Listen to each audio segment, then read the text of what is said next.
Reading from the prophet Daniel.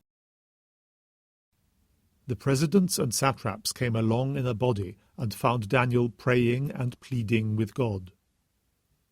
They then came to the king and said, "Have you not just signed an edict forbidding any man for the next 30 days to pray to anyone, god or man, other than to yourself, O king, on pain of being thrown into the lion's den?" "The decision stands," the king replied, "as befits the law of the Medes and the Persians, which cannot be revoked." Then they said to the king, "O king, this man Daniel, one of the exiles from Judah, disregards both you and the edict which you have signed. He is at his prayers 3 times each day." When the king heard these words, he was deeply distressed, and determined to save Daniel. He racked his brains until sunset to find some way out. But the men came back in a body to the king and said, "O king, remember that in conformity with the law of the Medes and the Persians, no edict or decree can be altered when once issued by the king." The king then ordered Daniel to be fetched and thrown into the lion pit. The king said to Daniel, "Your God himself, whom you have served so faithfully, will have to save you." A stone was then brought and laid over the mouth of the pit, and the king sealed it with his own signet and with that of his noblemen, so that there could be no going back on the original decision about Daniel. The king returned to his palace, spent the night in fasting, and refused to receive any of his concubines.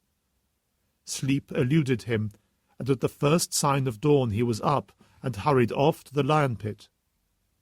As he approached the pit, he shouted in anguished tones, "Daniel, servant of the living God, has your God, whom you serve so faithfully, been able to save you from the lions?" Daniel replied, "O king, live forever. My God sent his angel, who sealed the lions' jaws. They did me no harm, since in his sight I am blameless, and I have never done you any wrong either, O king."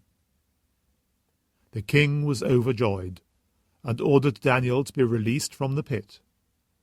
Daniel was released from the pit and found to be quite unhurt, because he had trusted in his God.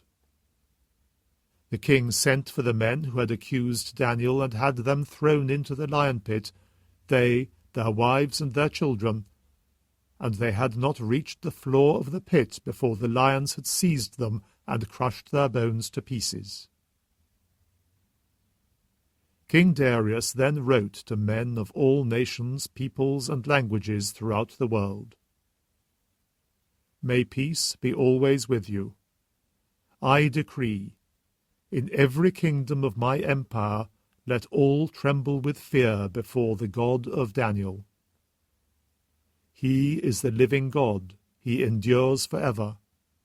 His sovereignty will never be destroyed, and his kingship never end. He saves, sets free, and works signs and wonders, in the heavens and on earth. He has saved Daniel from the power of the lions." The Word of the Lord.